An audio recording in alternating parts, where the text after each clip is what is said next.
करता है, भजन करता है, स्मरण करता है, राम जपता है, कृष्ण जपता है, शिव जपता है, जगत जननी जगदम्बा का स्मरण करता है, जब भगवान की अविरल भक्ति में, पूजन में, भजन में, कीर्तन में, स्मरण में जब मनुष्य डूब जाता है, जब मानव इस भगवान की अविरल भक्ति में डूबने लगता है, तब उसके भीतर थोड़ा अहंकार, थोड़ा अभिमान, थोड़ी अहमता सामने आने लगती है।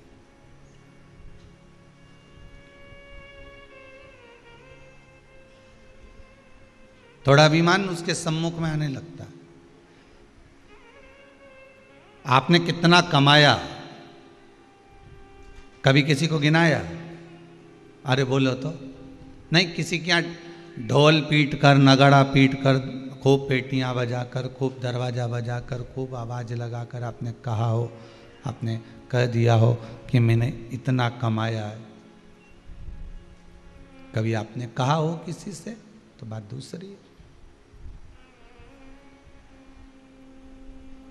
आप ये बात कितना कमाया आपने, ये आपने किसी से नहीं कहा, पर आपने कितनी देर पूजन करी, कितना घंटा पाठ किया, कितना दान किया, कितना स्मरण किया, कितनी देर मंदिर गए, कितने साल से मंदिर गए, कितने साल से तुम भगवान की पूजन कर रहे हो, कितने साल से तुम ये कुछ व्रत उद्यापन आदि आदि कर रहे हो।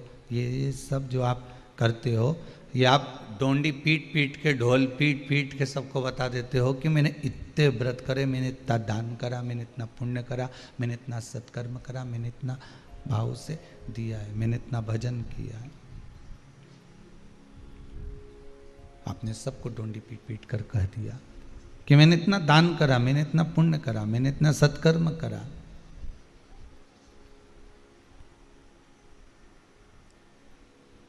भजन,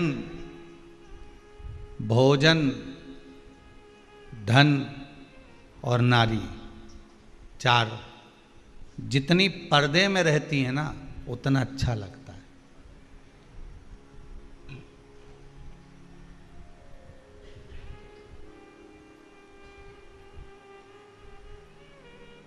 भजन करते समय भी आप किसी को मत बताओ कि मैं कितनी देर पाठ करती हूँ, मैं कितनी देर भजन करती हूँ, मैं कितनी देर दान करती हूँ, मैं कितना स्मरण करती हूँ, मैं कितना संकीर्तन करती हूँ। बिल्कुल मत बताना। पर आपके मुख से तुरंत निकल जाता है, 2 घंटे से बैठी थी मैं तो भगवान का भजन कर रही थी। हर सोमवार में मंदिर जाती हूँ गुरुजी। हम दोनों पति पत्नी मंगलवार मंगलनाथ भी जाते हैं। अच्छा, फिर हम दोनों तो गोपाल जी का मंदिर भी जाते हैं। अच्छा ठीक है। हमारे पास में जो शंकर जी का मंदिर है, वहां तो मैं रोज चली जाती हूँ, प्रतिदिन।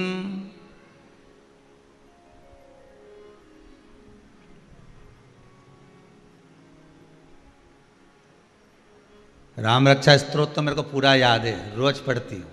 अच्छा, हनुमान चालीसा तो मेरा बेटा खूब पढ़ लेता है, एक एक दिन में 11 बार।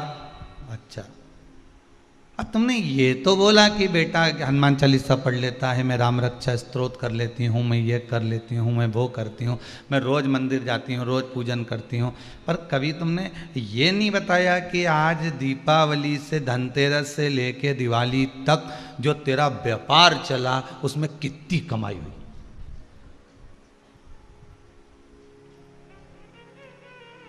कितना कमाया है? कभी ये नहीं बताया आपने किसी को भी।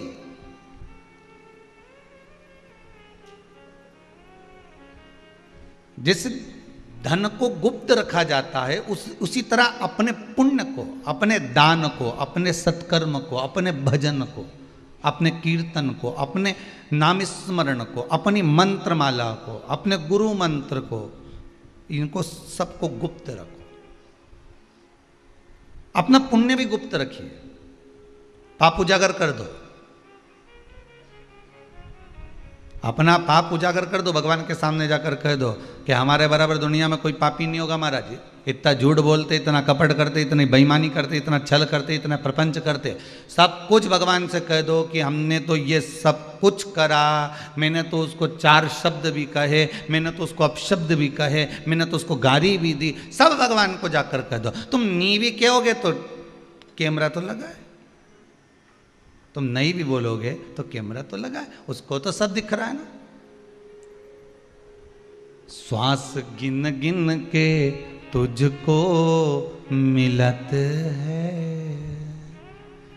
ये लौटाने के काबिल नहीं है। नाम हरि का हृदय से न भूलो, ये भुलाने के काबिल नहीं है। नाम हरि का हृदय से ना भूलो, ये भुलाने के नाम हरि का हृदय से ना भूलो, नाम हरि का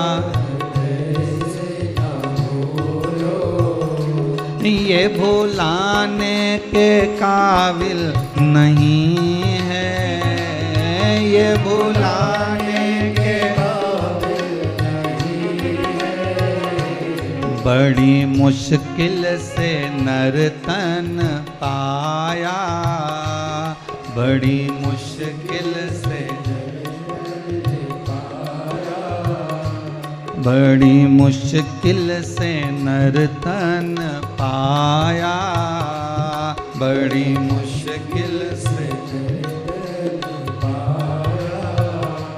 ये गंवाने के काबिल नहीं है, ये गंवाने के काबिल नहीं है, ये गंवाने के काबिल नहीं है।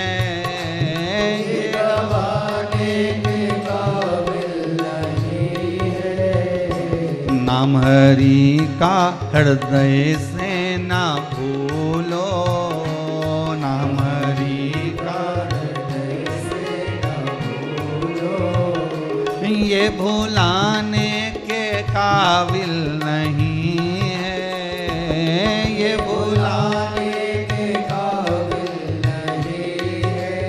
ओहो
ये संसार मुसाफिर खाना, यहाँ आना है फिर से है जाना।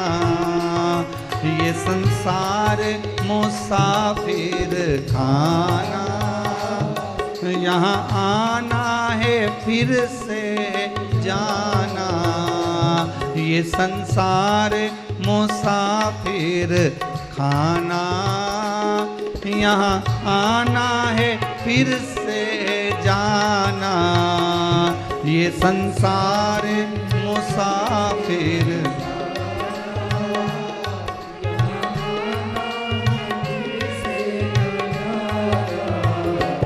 ये संसार में रहना नहीं है, ये संसार फिर पुनः ये संसार सागर में हमें रहना नहीं, उस परमात्मा के पास जाना। ये गंवाने के काबिल नहीं है, ये गंवाने के काबिल नहीं है, यहाँ रहने के काबिल नहीं है, यहाँ रहने के काबिल नहीं है। नाम हरि का हृदय से न भूलो, नाम हरि का हृदय से न भूलो, ये भुलाने के काबिल नहीं है, ये भुलाने के काबिल नहीं है। बड़ी मुश्किल से नर तन पाया, बड़ी मुश्किल से ये गंवाने के काबिल नहीं है, ये गंवाने के काबिल नहीं है, ये गंवाने के काबिल नहीं है, ये गंवाने के काबिल नहीं है। भगवान बड़ी मुश्किल से यह मानव की देह मिली है और उसको भी हम गंवा दें तो कोई मतलब नहीं। कितनी मुश्किल से मिली, और इतने मुश्किल से अगर मनुष्य का शरीर मिला है, भगवत स्मरण के लिए मिला है, उसको गंवा दिया जाए तो कोई मतलब नहीं। भजन, भोजन, धन, नारी पर्दे में श्रेष्ठ लगते। भजन में भी पर्दा होना चाहिए, भजन में भी पर्दा होना चाहिए। ईमानदारी से बताना, पुराने समय में भगवान का जो छोटा सा मंदिर आपके घरों में होता था, वो कहाँ होता था? कहाँ होता था? रसोई घर में। बोलो सही है कि गलत है? पुराने समय में जो भगवान का मंदिर तुम्हारे घर में छोटा सा होता था, वो रसोई घर के पास में या रसोई घर के अंदर वो छोटा सा मंदिर होता था। आज के जमाने में भगवान कहाँ विराजमान कर दिया है? जो बड़ा बंगला बनता है, बंगले में जो बड़ा हॉल बनता है, उस हॉल में भगवान का मंदिर मिलेगा, उस हॉल के पास में भगवान का मंदिर मिलेगा। भगवान के पास, उस हॉल के पास में मंदिर आपने बना दिया। एक छोटा सा मार्बल का मंदिर लाए, लकड़ी का मंदिर लाए, हॉल में लाकर रख दिया।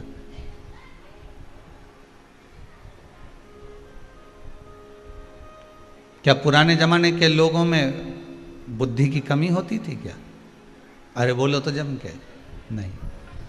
जितना विवेक, जितनी बुद्धि, जितना बल, जितना धैर्य, जितना धीरज, जितनी श्रद्धा, जितना विश्वास पुराने समय के लोगों को होता था, उतना आज नहीं हो पाता। उनमें जो विवेक था, बुद्धि थी, वो बड़ी प्रबल थी। रसोई घर में क्यों रखते थे भगवान को? रसोई घर के अंदर क्यों भगवान का छोटा सा मंदिर होता था? कि रसोई घर के अंदर कोई बाहर का व्यक्ति प्रवेश नहीं करता। रसोई घर के अंदर माताएं भी प्रवेश करती थी। अगर रजो धर्म से हो जाती थी तो फिर वो रसोई घर में नहीं जाती थी। पहले की माताओं में, पहले के लोगों में कितना विवेक था कि रसोई घर में नारी अगर अशुद्ध हो गई तो प्रवेश नहीं करेगी, बाहर का व्यक्ति प्रवेश नहीं करेगा, कोई रसोई घर के अंदर नहीं जाएगा। भगवान के लिए जो भोजन बनेगा, रसोई घर में ही भोजन बना, रसोई घर में भगवान पालेंगे, वहीं की वहीं भोग लग जाएगा, वहीं की वहीं श्रृंगार हो जाएगा, वहीं की वहीं दर्शन हो जाएगा, वहीं की वहीं आराधना हो जाएगी। पहले के लोगों में विवेक, बुद्धि, श्रद्धा, विश्वास, भाव और निर्मलता बड़ा प्रबल होता था।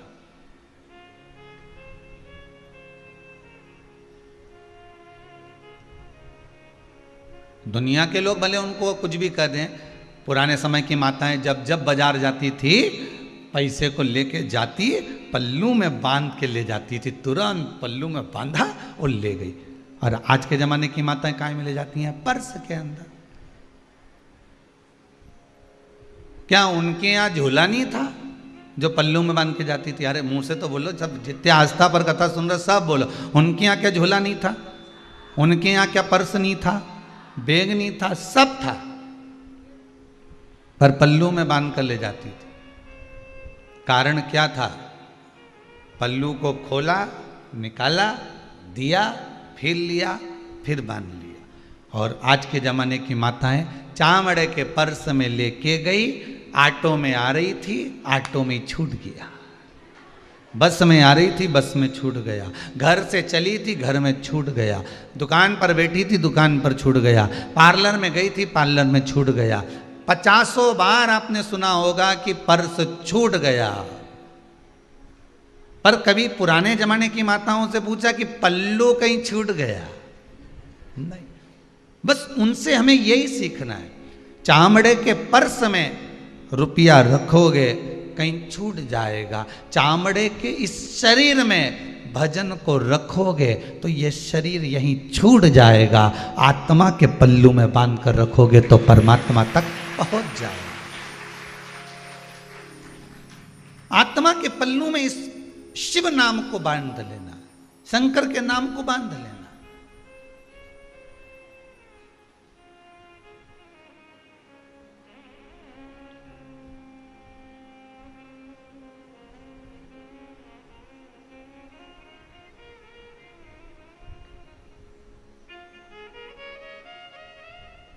अरे वास्तु पूजन अगर आपने करवाया होगा, वास्तु शास्त्र कहता है,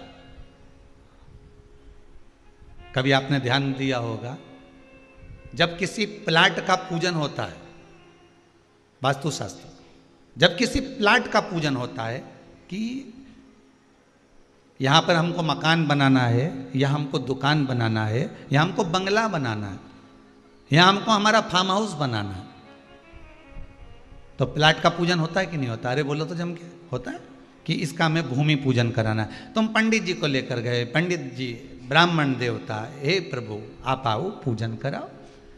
पंडित जी ने सामग्री लिखी, रोली, चावल, मोली, हल्दी, सामान सब लिख दिया। उसमें उन्होंने लिखा भी सब सामान, उसमें कलश भी लिखा, श्रीफल भी लिखा, साथ में ये भी कहा कि 5 ईंट भी लेकर आना, ईंट वहाँ पूजन होना है उसको भी लेकर आना। ब्राह्मण देवता ने पूजन भी कराया, पूजन भी आपने किया, दक्षिणा भी दी, प्रेमवश आशीर्वाद भी मिला ब्राह्मण देवता का, सब कुछ हुआ।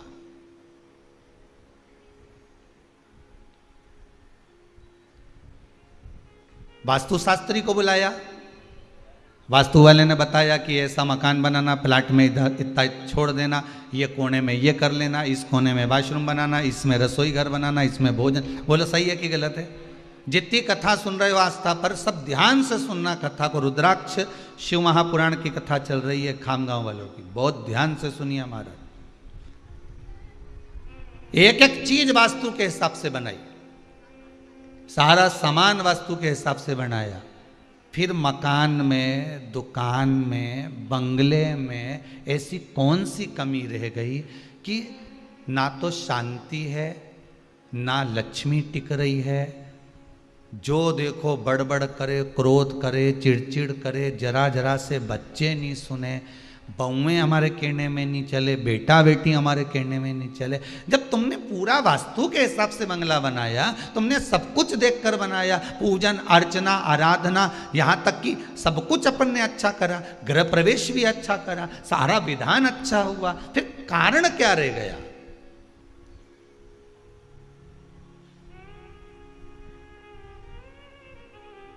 कभी एकांत में बैठकर जरा विचार तो करा करो कि कारण कौन सा रह गया होगा। कारण एक रह गया, शंकर को वास्तु का देव कहते हैं। वास्तु देवता कोई दूसरा नहीं, वास्तुदेव मेरा शिव ही है। शंकर ने ही नक्षत्र बनाए, शंकर ने ही घड़ी बनाई, शंकर जी ने ही पल बनाए, नक्षत्र बनाए, दिन बनाए, वार बनाए, महीने बनाए, ये सब शिव ने बनाए। एक एक पल, घड़ी, सेकंड, क्षण, सब कुछ शंकर मेरे शिव के द्वारा निर्मित। तो वास्तु शास्त्र कहता है, पंडित जी ने पूजन कराने के बाद बोल दिया आपको कि ये ईंट जो है जब ये मकान बनाओगे तो इसको लगा देना। बोला था कि नहीं बोला था? ये लगा देना। अब जो आप ईंट लेकर आए, जो आप तगाड़ी लेकर आए, जिस गेती से आप खुदाई कर रहे हो, 5 बार 7 बार जो गेती तुमने जमीन में लगाई है, जमीन को खोदा है, भूमि पूजन करा है, वो गेती भी मांग के लाए। ध्यान दीजिएगा, सुख कहाँ चले गया, शांति कहाँ चली गई, वो गेती भी मांग कर लाए।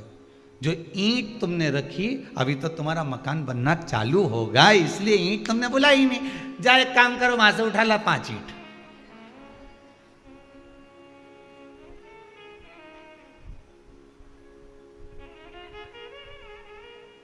बच्चे कह भी देते हैं, दादी चोरी कर रही हो। दादी बोलती कहीं नहीं, अपना बनेगा, तुम 5 ईंट अपन दे देंगे। अब ईमानदारी से बोलो, 5 ईंट किस किस ने लौटाई वापिस? एक ने भी लौटाई नहीं लौटाई। तो वो जो 5 ईंट तुम दूसरे के यहाँ से बिना पूछे, बिना ताछे बस उठा कर लिया है और वास्तु पूजन के अनुसार तुमने रख दिया, मकान में उसको लगवा दिया, संभाल संभाल के रखी। अब जो तुमने मकान में लगवाई है, पुण्य की कमाई और पाप की कमाई वो फिट हो गई।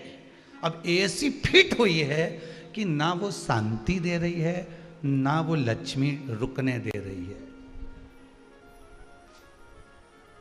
वास्तु शास्त्र का पूजन केवल वास्तु मकान, बाथरूम यहां बना लो ने, रसोई घर यहां बना लो ने, हाल यहां बना लो, इससे वास्तु पूजन की महत्वता नहीं है। महत्वता यह है कि गारा क्या लगा है, महत्वता यह है कि ईंट कैसी लगी है, महत्वता यह है कि सीमेंट कैसी लगी है।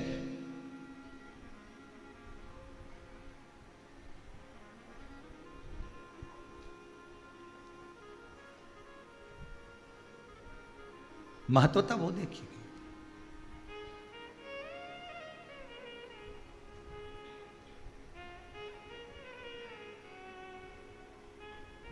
छोटी छोटी गलतियां हम अपनी जिंदगी में बहुत करते हैं और बाद में फिर उस गलती के पीछे हमको रोना आता है कि मेरे घर में से शांति कहाँ चली गई, मेरे घर में से सुख कहाँ चले गए। मैं पहले छोटे से मकान में रहती थी, जरा से मकान में रहती थी और मामा, काका, बुआ, फूफा सब आते, एक हाल में सोकर चले जाते, प्रेम से भोजन करते, सब तारीफ भी करते, खूब आनंद में 8-8, 10-10 दिन तक पड़े रहते। मेरे रिश्तेदार सब आते, कहीं देवरानी के, जेठानी के, सब पड़े रहते, यहीं पर यहीं रहते। छोटे से मकान में कितनी शांति थी, कितना सुख था। और जब से ये बंगला बनाया, जब से ये बिल्डिंग बनाई, शांति तो ना जाने कहाँ खो गई है, सुख ना जाने कहाँ चले गया है, ना जाने कहाँ पहुँच गया। अब हम उसको ढूंढ रहे हैं। शिव पुराण, रुद्राक्ष शिव महापुराण की कथा कहती है कि उस शांति को पाने का प्रयास क्या हो सकता है।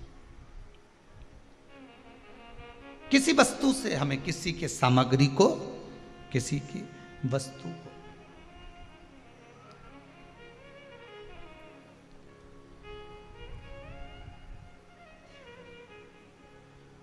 क्यों लेकर आए हम किसी की बेकार वस्तु को लेकर आ भी गए और उस बेकार वस्तु को ले जाकर हम लेकर आ गए और हमने उसका प्रयोग कर लिया। कहीं हमें वो अशांति उत्पन्न ना कर दे।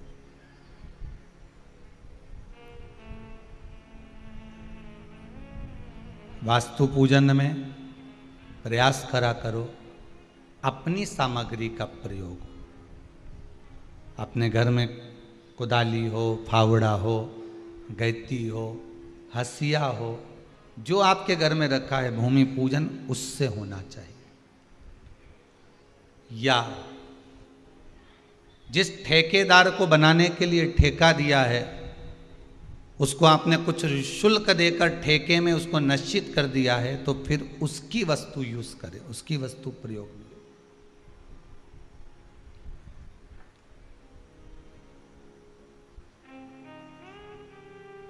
नहीं ईंट 5 कंकर रख लो, वही कंकर बाद में आप भले दीवार में चुनवा दीजिए, पर प्रयोग।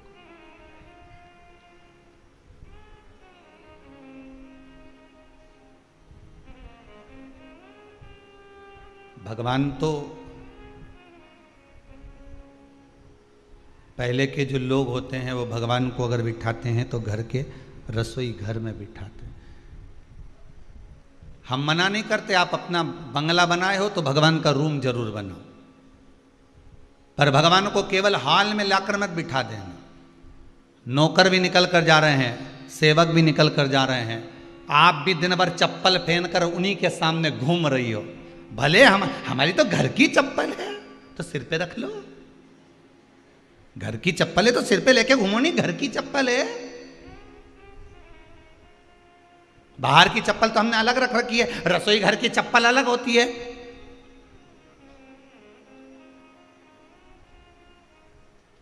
चप्पल तो चप्पल ही होती है।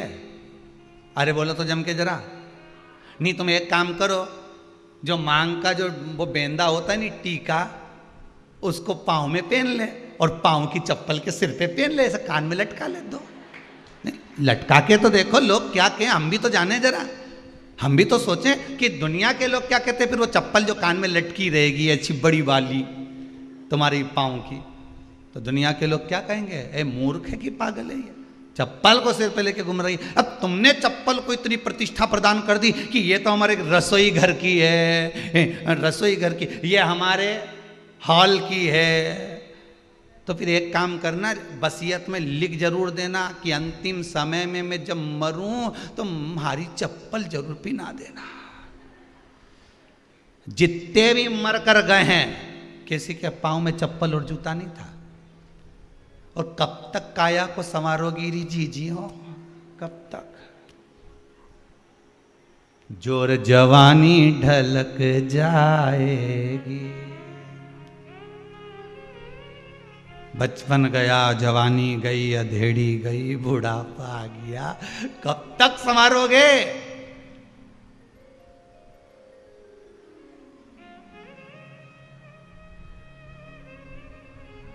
रसोई घर में ज्यादा काम करते हैं तो ठंड बैठ जाती, गुरुजी तुम तो अपनी अपनी लगाते हो। अब इतनी ठंडी बैठ जाए तो एक बात बता, आज से 10 साल पहले तेरे को ठंडी नहीं बैठी, 8 साल पहले ठंडी नहीं बैठी, 5 साल पहले ठंडी नहीं बैठी। जैसा इस शरीर को बनाओगे वैसा ये शरीर बनता है।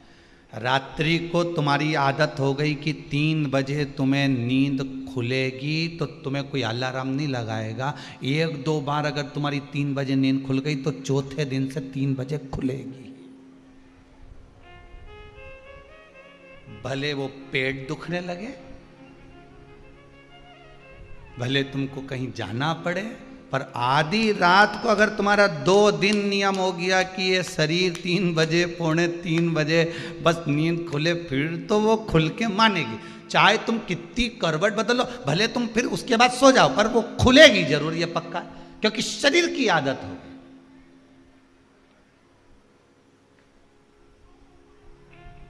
इस शरीर को तुम जैसा बनाओगे वैसा बनेगा।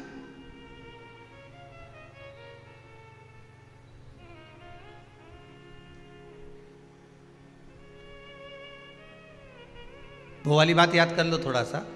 वो कहते हैं ना कि पहले बच्चे नानी और दादी के घर में जन्म लेते थे। बोलो सही है कि गलत है? पुराने समय में बच्चे या तो नानी के घर में जन्म लेते थे या दादी के घर में जन्म लेते थे। इसलिए बच्चों का जो प्रेम होता था वो नानी और दादी से ज्यादा होता था। इसलिए गर्मी की छुट्टी में बच्चे तुरंत दौड़ के नानी दादी के घर चले जाते थे, हम तो नानी के घर जा रहे हैं। जो बच्चा जहां जन्म लेता है उसका प्रेम वहां ज्यादा रहता है। नानी के घर में जन्म लिया तो नानी के परिवार वालों से प्रेम ज्यादा रहेगा, दादी के घर में जन्म लिया तो दादी के परिवार वालों से प्रेम ज्यादा रहेगा। जहां बच्चे की नाल कटती है उसका प्रेम, उसका स्नेह वहां ज्यादा रहता है। आज के बच्चे हॉस्पिटल में जन्म लेते हैं इसलिए डॉक्टर सिस्टर से प्रेम ज्यादा रहता है।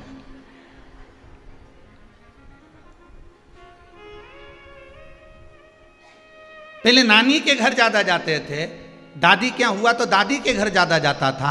आज के जमाने में बच्चा जब जन्म हॉस्पिटल में दे रहा है तो बस जरा सी छींक आई हॉस्पिटल भागो, ऐसा कुछ हुआ हॉस्पिटल भागो। क्यों? क्योंकि उसको याद आती है हमारी मासी, सिस्टर, हमारा नाना जी डॉक्टर, इनकी घनी याद आए। जब तक महीने भर में, 1.5 महीने में, 2 महीने में एक आध बार क्लिनिक हॉस्पिटल नहीं चले जाए, बच्चों की आदत होती है। तुम घर की दवाई वगैरह सब दे लो पर ठीक नहीं होगा, परंतु जैसे ही तुम डॉक्टर की सीढ़ी पे चढ़े, हॉस्पिटल पहुंचे, उसने केवल हाथ लगाया और कहीं नहीं, जो दवाई तुम दे रहे थे वही दवाई दी, उसके बाद ठीक हो गया, क्योंकि वो नाना जी से मिल ही आया, ने मौसी उसको छू ली, बस वो ठीक। और ऐसा केवल बच्चों के साथ नहीं, तुम्हारे साथ भी होता है। जब तक तुम्हारा 500 रुपया, 1000 रुपया डॉक्टर में नहीं लग जाए नहीं, तब तक तुम्हारी सर्दी ठीक हो ही नहीं। और यूं तो तुम सर्दी ठीक हो जाती, पर तुम्हारे को मामा मौसी की घर भी तो जाना है, उनके यहाँ भी तो जाके मिलो, प्रेम तो मिले। शरीर को जैसा बनाओगे शरीर वैसा बनता है, वैसा शरीर बनेगा। अब चप्पल तुम भले पांव में पहन लो रसोई घर में,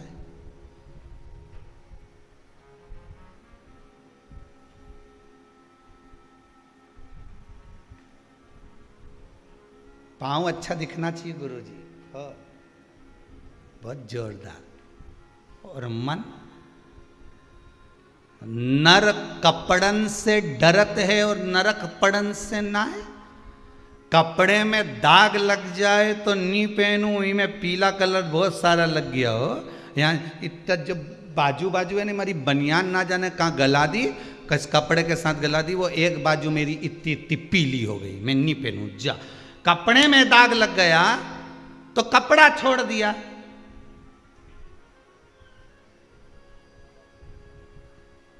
कपड़े में दाग लग गया तो कपड़ा गंदा दिख रहा है, कपड़ा गंदा हो गया तो तुमने उस कपड़े को फिर पहना क्या? नहीं, अच्छा नहीं लग रहा, ये कपड़ा गंदा हो गया, ये मुझे ठीक नहीं लग रहा। तो जब जब तुम्हारा मन गंदा हो जाए तो भी तो विचार करो कि आज मैंने झूठ बोल दिया, आज मैंने छल कर दिया, आज मैंने बेईमानी कर दी, आज मेरा मन गंदा हो गया, अब मैं कुछ भी हो जाए ऐसा काम कभी नहीं करूंगी कि जिससे मेरा मन गंदा हो। तुमने कपड़ा छोड़ा, वैसे वो भी छोड़ो।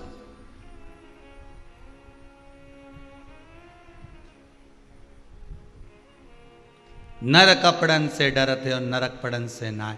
आज कपड़ों से डर लग रहा है कि कपड़ा गंदा हो जाएगा, पर मन गंदा हो गया तो परमात्मा के पास कैसे जाएगा? ये भी तो विचार कर।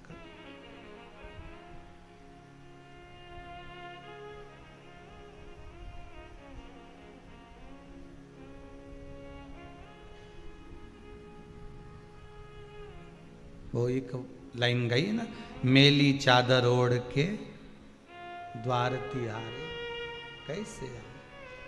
कैसे आ सकते हैं हम?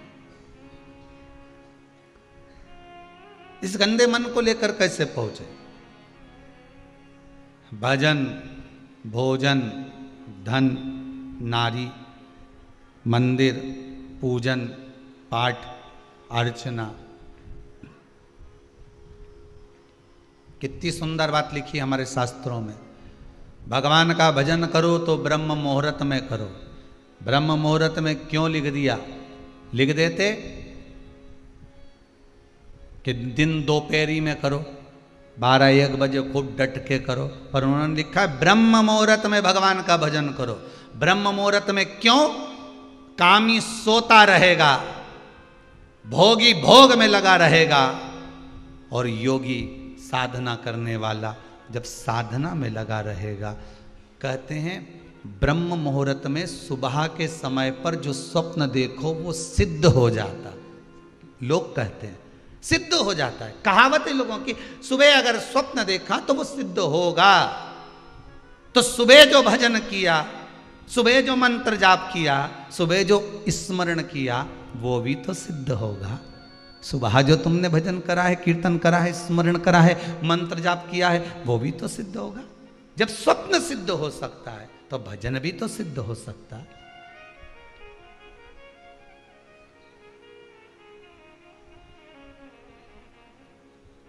12 बजे से पहले नींद नहीं आए, 8 बजे से पहले बकासी नहीं उड़े। वो तो जब आवाज आए या कमरा में कहीं की रोशनी आ जाए, थोड़ी सी रोशनी, तब आंख खोले तो भी पड़ोसी को उठा रही, तुम्हारी अम्मा उठ गई शायद, देख क्या ना तुम जा, और देखना मम्मी ने चाय बना दी हो तो लिया ना हो। वो बेरू गया चाय लेने,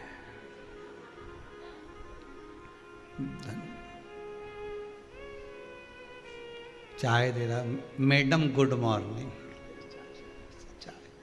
चाय पियो।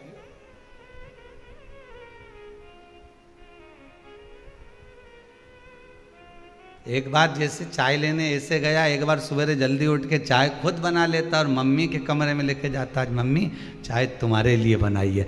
तब माँ प्रसन्न हो जाती कि मेरा बेटा मेरे लिए चाय बना कर लाया। तब आनंद की अनुभूति होती, तब चिदानंद वृत्ति में कोई सुख का अनुभव हो जाता।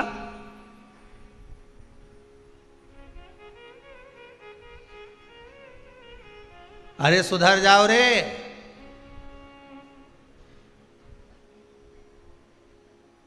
अभी भी मौका है, कहीं नहीं बिगड़ा।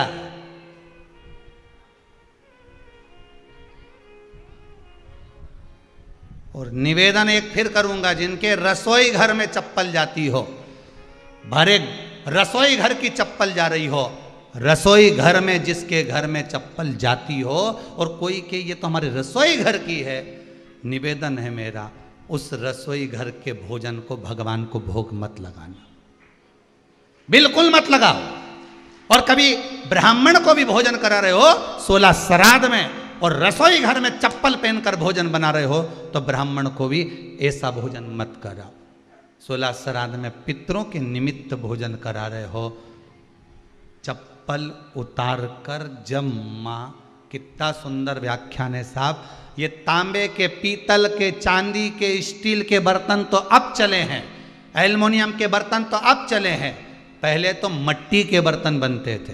मट्टी के बर्तन में ही भोजन बनता था। जगन्नाथपुरी में जाकर देखिए, जगदीश में जाकर देखिए, जगन्नाथपुरी में मट्टी के हंडे में भोजन तैयार होता है, मट्टी के हंडे में भोजन बनाया जाता है। तो कहा अगर आज के कली काल में मट्टी के हंडे नहीं है, मट्टी के बर्तन नहीं है, तो कम से कम मट्टी से तुम तो जुड़े रहो। तुम्हारा पांव जब मट्टी पर पड़ेगा, पत्थर पर पड़ेगा, तो उसका थोड़ा सा अंश उस भोजन में जाएगा, तो व्यक्ति बीमार नहीं पड़ेगा। इसलिए उस तत्व को जोड़ो, भूमि तत्व को शरीर से जुड़ा होना चाहिए। भोजन बनाते समय भूमि तत्व हमारे शरीर से जुड़ा हो, पर भूमि तत्व हमारे शरीर से जुड़ा कहाँ रहता? नीचे तो चप्पल पहने, तो तत्व कहाँ से जुड़ेगा? अब क्या स्वाद नहीं आ रहा तो स्वाद कहाँ से आएगा? भूमि तत्व। भगवान ने भी मिट्टी को खाया है, मेरे ठाकुर में मिट्टी को खा गए, ब्रज की रज को खा गए कि इसमें स्वाद क्या है, उसको जानने के लिए। तो किसी ने ठाकुर जी से पूछ लिया, ये तो बताओ कि तुम मिट्टी क्यों खाए, मिट्टी खाने का कारण क्या था? तो मेरे ठाकुर जी, मेरे द्वारकानाथ ने कह दिया, मिट्टी मैंने इसलिए पाई थी कि मैं जानना चाहता था कि जानकी जी जिस मिट्टी से जन्मी उसी मिट्टी में समा गई, तो जानकी जी ने इस मिट्टी को, इस भूमि को, इस पृथ्वी को पसंद क्यों करा? जन्म लेने के लिए भी और समाने के लिए भी। आखिर इस मिट्टी में, इस भूमि में है क्या? मैं उसको जानने के लिए भक्षण करा हूं, उसको पाने के लिए मैंने पाया। तब समझ में आया कि ये संसार में कुछ नहीं है, एक दिन ये मिट्टी की काया मिट्टी में ही मिल जाना।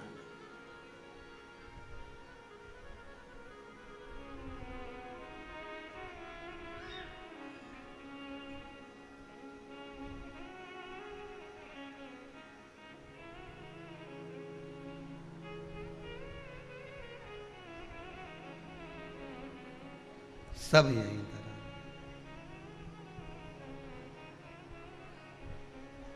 अब तत्व देखिए, तत्व देखिएगा। कई लोग कहते हैं महाराज जी, जिस रुद्राक्ष को हम पहनते हैं उस रुद्राक्ष को कहाँ नहीं पहनकर जाना चाहिए? 5 स्थान बताएं जहां रुद्राक्ष पहनकर नहीं जाया जाता। कितने स्थान हैं? 5। और रुद्राक्ष को 5 स्थान पर पहनकर नहीं जाते, पर रुद्राक्ष के लिए वर्णन किया गया है कि रुद्राक्ष कब कब उतार कर उसको वापिस अभिमंत्रित करना चाहिए। 5 जगह पहनकर नहीं जाना चाहिए और रुद्राक्ष को अभिमंत्रित करना मतलब सीधा अमावस्या के दिन, पूर्णिमा के दिन, शिवरात्रि के दिन, श्रावण महीने के सोमवार को, प्रदोष के दिन, ये दिन आपके शरीर में जहां पर भी रुद्राक्ष है, आपके गले में अगर आप रुद्राक्ष पहने हो, आपके हस्त कमल में आप रुद्राक्ष पहने हो, आपने अपने पास में कहीं रुद्राक्ष रख रखा है, तो उस रुद्राक्ष को अमावस्या, पूर्णिमा, शिवरात्रि या श्रावण का सोमवार या प्रदोष आदि, इस दिन उस रुद्राक्ष को एक बार दूध में धोने के बाद उसमें थोड़ा सा सरसों का तेल अवश्य लगाना चाहिए। क्या होगा उससे? उससे होगा क्या? शिव महापुराण की कथा कहती है, महाराज रुद्राक्ष को दूध में धोने के बाद, स्नान कराने के बाद जल से स्नान कराया, थोड़ा सा सरसों का तेल लगा दिया। महाराज क्या मिलता है उससे? तो कहा उस रुद्राक्ष में बल प्राप्त होता। कौन सा बल? जो शरीर के अंदर बीमारियां बढ़ती हैं, उस बीमारी को वो रुद्राक्ष धीरे धीरे समाप्त करना प्रारंभ कर देता है। पर एक और चीज याद रखना, जिस रुद्राक्ष के पानी को आप बीमारी के समय पर गलाकर पीते हो, उसमें सरसों का तेल नहीं लगाना।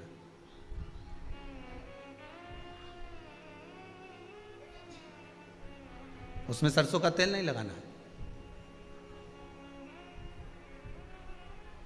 उसको तो आप केवल स्नान कराओ दूध से, जल से, और फिर उसको गला दीजिए, उसका पानी आप पीना चालू कर दीजिए। जिसको बड़ी बीमारी होती है उसके लिए कल कथा में वर्णन किया था रुद्राक्ष के जल का, कि रुद्राक्ष का जल पिया जाता है शरीर के अंदर से रोग को, बीमारी को हटाने के लिए, रोग बीमारी को समाप्त कर। तब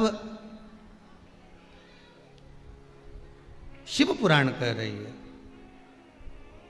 अमावस्या, एक तिथि कोई सी भी मान लो, हम ये नहीं कहेंगे कि आप अमावस्या आए तो उस पर भी आप बिल्कुल स्नान कराओ, पूर्णिमा आए तो उस पर भी नहीं, नहीं। आप तो कोई एक तिथि, आपको लग रहा है कि मेरा रुद्राक्ष बल कम दे रहा है, मेरे रुद्राक्ष में बल की कमी हो रही है, तो फिर उसके लिए कहा कि आप अमावस्या को भी स्नान करा लो, पूर्णिमा को भी करा लो, सरसों का थोड़ा सा तेल उसमें अवश्य लगा।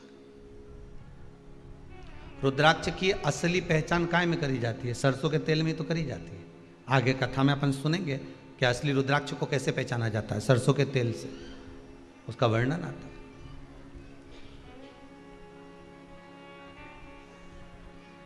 उसमें बल की प्रबलता आ जाती है। 5 स्थान बता दिए, 5 जगह बता दी, 5 स्थान निश्चित कर दिए जहां पर रुद्राक्ष को पहनकर नहीं जाना। पहला, किसी की मृत्यु वाली जगह पर। दूसरा, जहां पर बच्चे का जन्म हुआ,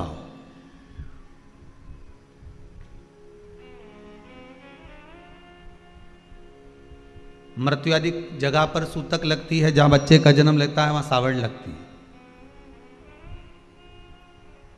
मतलब जीव जाने के बाद दुख का सूतक होता है, और बच्चा जब जन्म लेता है तो सुख की सावड़ रहती है, सुख की सावड़।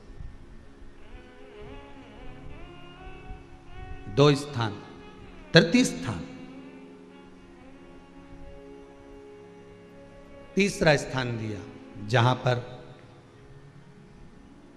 वैश्यावृत्ति होती हो या महाराज मदिरा का पान होता हो, उस स्थान पर रुद्राक्ष को नहीं ले जाया जाता। चौथा स्थान रुद्राक्ष के लिए कहा गया, जिस स्थान पर आपको ज्ञात नहीं है और आपको लगता है कि ये स्थान अज्ञात है, यहाँ पर कई जगह पर कुछ जीवों की हत्या हुई है या किसी जीव को नष्ट किया गया है, उस स्थान पर रुद्राक्ष को नहीं ले जाना चाहिए।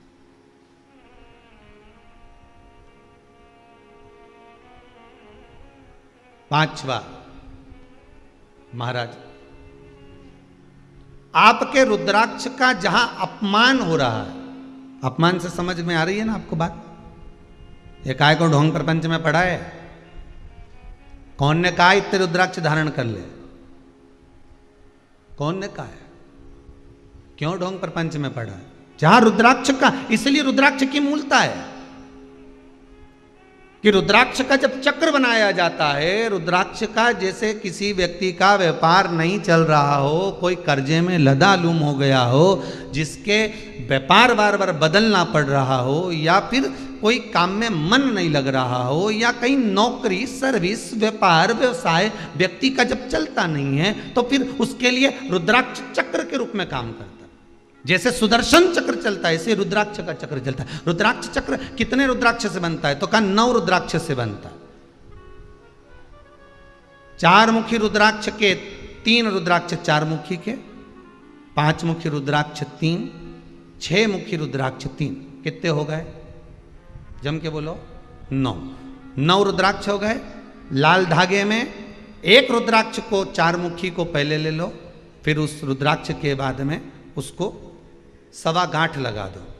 1.25 गांठ लगाई धागे में, फिर 5 मुखी रुद्राक्ष, फिर 1.25 गांठ, फिर 6 मुखी रुद्राक्ष, फिर 1.25 गांठ, फिर 4 मुखी रुद्राक्ष, फिर 5 मुखी, फिर 6 मुखी, 1.25 गांठ लगाकर चक्र तैयार कर लिया जाता है। और उस चक्र को तैयार कर कर व्यक्ति शिव मंदिर में ले जाकर शंकर जी के उस शिवलिंग पर रखकर चढ़ाकर भगवान शंकर को केवल 3 वस्तुएं समर्पित कर दे। पहला धतूरा, दूसरा बेर, बेर मतलब बोर जो खाते हैं बेर, तीसरा काली तिल, ये शंकर जी को समर्पित कर दे, स्नान कराए, वापिस उस रुद्राक्ष को लेकर आ जाए और अपने गले में धारण कर ले। ऐसा कौन सा काम है जो कार्य सफल नहीं होता होगा? व्यापार भी होगा, व्यवसाय भी होगा और सर्विस भी लगे। बस उस चक्र को, शिव का जो चक्र है, सबसे पहले सुदर्शन चक्र था ही किसका? आपको पहले भी कथा में कहा कि सुदर्शन चक्र किसका था? भगवान विष्णु को तो बाद में मिला, जब उन्होंने कमल के पुष्प समर्पित करे। और कमल के पुष्प जब समर्पित करे और कमल का पुष्प कम पड़ गया, तब भगवान विष्णु ने अपना एक नेत्र निकालकर भगवान शंकर को समर्पित करा, तब भगवान त्रिनेत्रधारी हो गए। और भगवान शंकर ने देखा कि मेरे नारायण जिन्होंने मुझे नेत्र दिया है, मैं इनको क्या दूं? तब भगवान उसी समय पर मेरे ओघड़दानी ने, मेरे शंकर ने, मेरे शिव ने अपने हाथ का सुदर्शन चक्र उठाकर भगवान विष्णु को दे दिया। भगवान त्रिनेत्रधारी हो गए, भगवान नारायण सुदर्शन चक्रधारी हो गए। तभी भगवान विष्णु ने पूछा, आपने चक्र मुझे दे दिया, आपके पास कोई चक्र नहीं है? तब भगवान ने अपने गले की रुद्राक्ष माला को उठाकर जो घुमाया, शिव जी ने कह दिया ये रुद्राक्ष चक्र का काम करता है। अच्छे अच्छे का संहार कर देना, पछाड़ देना, ये रुद्राक्ष वो है जो मेरे हृदय में बसता है। एक चक्र मेरे शंकर के पास आज भी है। वो कौन सा चक्र है? जम के बोलिए, रुद्राक्ष चक्र। रुद्राक्ष चक्र में ज्यादा मन के नहीं होते। कितने होते हैं? अभी बताया था कितने? मात्र 9। 3 4 मुखी के, 3 5 मुखी के, 3 6 मुखी।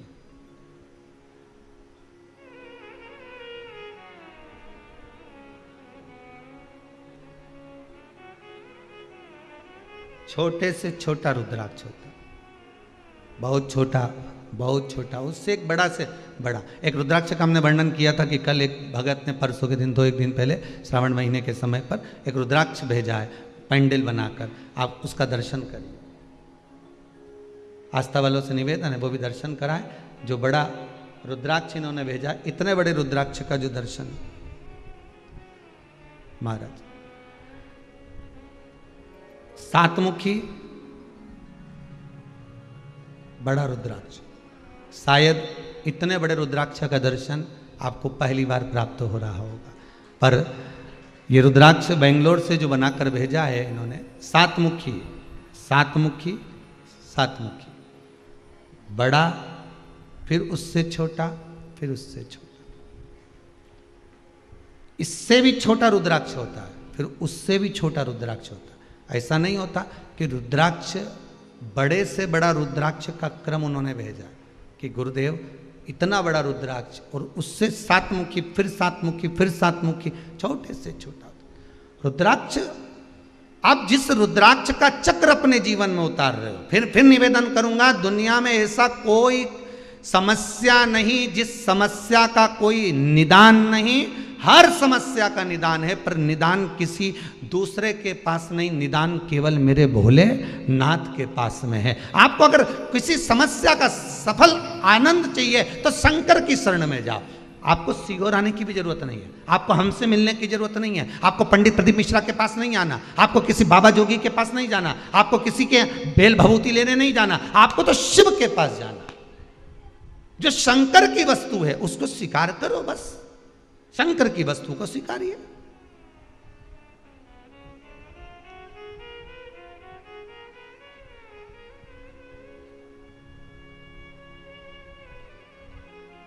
शंकर की वस्तु को स्वीकार करना चालू कर दीजिए।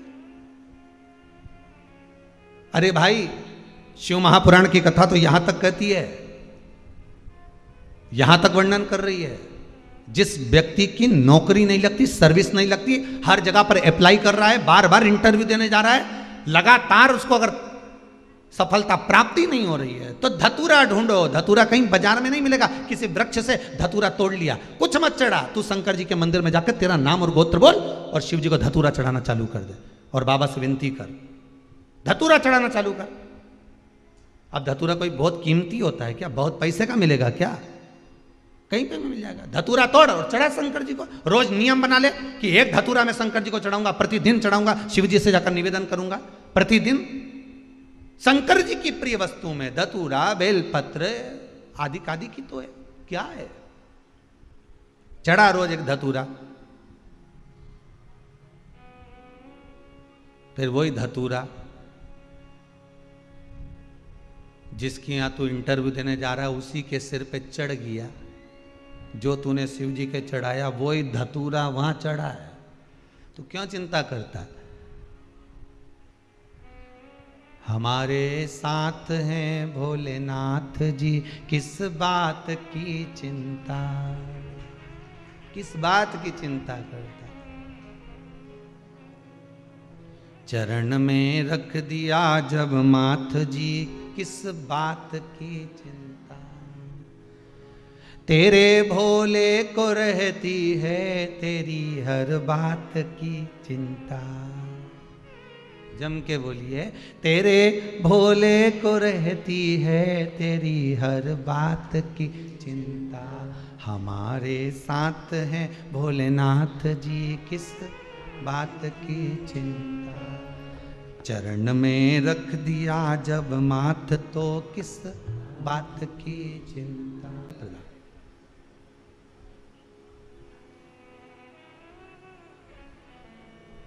शिव पुराण कह रही है, शिवरात्रि यहाँ रुद्राक्ष शिव पुराण कह रही है। तो प्रयास करिएगा, भजन भोजन धन और नारी पर्दे में रहे। जितने पर्दे में रहेंगे उतना सुख मिलेगा। हम जितने भजन को कर रहे हैं, जिस स्मरण को कर रहे हैं, उसको गुप्त रखकर करोगे तो ज्यादा आनंद आएगा। उसको गुप्त रखकर करिए, आपको आनंद की अनुभूति होगी।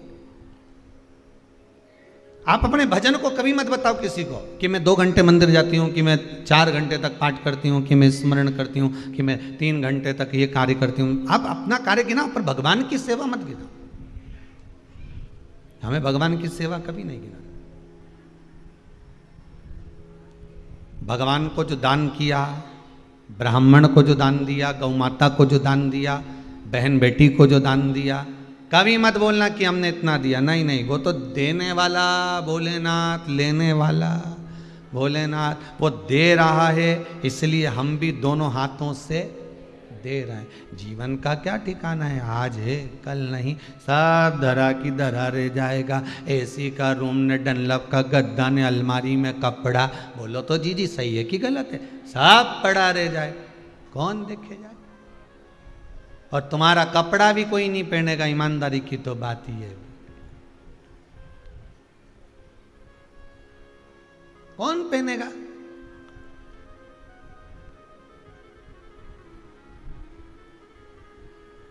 अब दूसरी जगह कौन जाए, हम तो अपनी कह दें। जब पूज्य पिताजी देवलोक गमन हुए तो उनके कपड़े भी तो अलमारी में धरे रही है, बोलो सही है कि गलत। दूसरी किसको कहने जाओगे, वो कपड़े रखे, अब वो कौन पहने। महाराज तो धोती पहने, पैंट शर्ट नहीं पहने, सफारी नहीं पहने, और जो हम पहने वो तुम नहीं पहनो। नहीं तो पहनो तो कोई दिक्कत नहीं है। किसके कपड़े किसको आ रहे रखे। फिर वो प्रयास किया जाता है कि जो पहनने वाला हो, जो किसी को लगता हो तो देते जाओ, पहनने का धारण।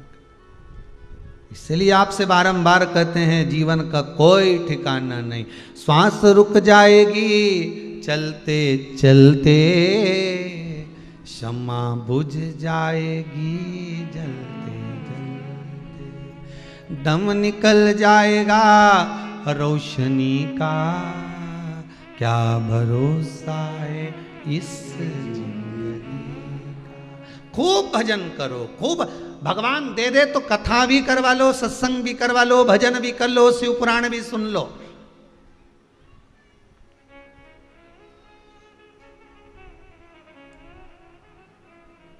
तुम्हारे जाने के बाद तुम्हारे घर के लोग बाद में कहेंगे कि हमको उनकी स्मृति में कथा करवा। नहीं नहीं, तुम खुद कर लो और के चले जाओ, बहू को सुन ले दीजिए, हमारी स्मृति अच्छे से लिख ले, हम जाएं उसके बाद भले कुछ मत करना, पर जीते जी हमको जरा कथा शिव पुराण करा लेने दे, रसगुल्ला प्रेम से खा लेने दे, दोनों हाथों से दान पुण्य करने दे, अपनी जिंदगी मस्त जियो। फिर कहेंगे जितना कमाओ, तुम मना नहीं है, कमाने के बाद तुम्हारे हाथों से दान नहीं होता मत करो, तुम्हारे हाथों से किसी से दिया नहीं जाए मत दो, तुम्हारे हाथों से कोई धर्म नहीं हो मत करो, पर निवेदन है जितना कमा रहे हो अपने ऊपर खर्च तो करो। एफडी बनवा लो, एफडी बनवाओ, बीमे में जमा करते जाओ। मरने के बाद बीमा किसको मिलेगा, तुझे ऊपर कोई देने आएगा। बीमा पक गया है, 12 लाख रुपए तुम्हें मिल रहा है, ऊपर कोई कहने आएगा, बीमा वाला बोलने आएगा ऊपर कि 12 लाख तुम्हें बीमे के मिले, जाओ नीचे जाके तुम बढ़िया फ्रिज मिरीज खरीद लो, ने 2-4 आइसक्रीम खा लो, कौन मौका देगा। और ऊपर जाके तो बोलना भी मत कि हमारा 10,000 का बीमा था कि 5,000 का, सुनेगा ही नहीं, डायरेक्ट बोलेगा वो पाड़ा पे बैठा हुआ मुछंदर जोरदार, और हाथ में गदा और पीछे पाड़ा की पूंछ से अपन बंधे और दोचता दोचता ले जाएगा। ये सब भयंकर गरुड़ पुराण में लिखा है, खूब मारता मारता ले जाएगा, खूब जोरदार। और तुम चिल्लाओगे कि हमारा तो 10 लाख का बीमा है, तो क्या वो बीमा तेरे परिवार के काम आएगा। शिव पुराण का बीमा करा लेती तो ऊपर काम आता। बीमा तो ये है।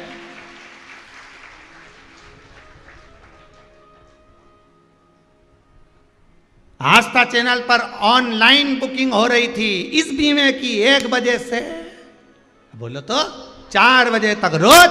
सियोर वाला महाराज भी बापड़ा चिल्ला चिल्ला के थकी गया। बोल बोल के कि बीमा करा लो, बीमा करा लो। बीमा मतलब कथा सत्संग स्मरण में मन लगा लो। ये मन लगाना ही बीमा। एक बार हो गया नहीं तो आखिरी तक चले। इसकी रकम भी बढ़े, इसकी भी बढ़े, बाकी की किसी की रकम घटे, दान पुण्य भजन की रकम घटे, इसकी बढ़े।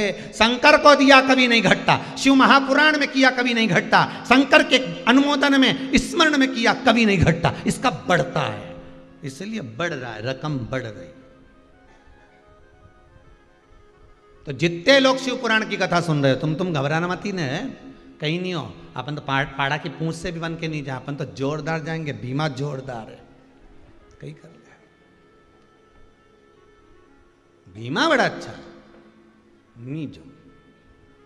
और यमराज के दूत अगर बंदी बनाने भी आ जाए नहीं तो उनसे कह देना पहले फाइल देख ले, इसके बाद बात करना मेरे से तो बोलना ही मत ही। बस योर वाला महाराज की इतनी कथा सुनी है, नहीं तो महाराज के पास ही चली जाऊंगी अब्बी की अब्बी, और वहां जाके पूछूं महाराज से तूने किया था महाराज की कथा सुनो, तो वो छेड़े ही नहीं, बोले ही नहीं। अकाल मृत्यु वो मरे जो काम करे, चंडाल का काल उसका क्या बिगाड़े, जो भक्त हो महाकाल का।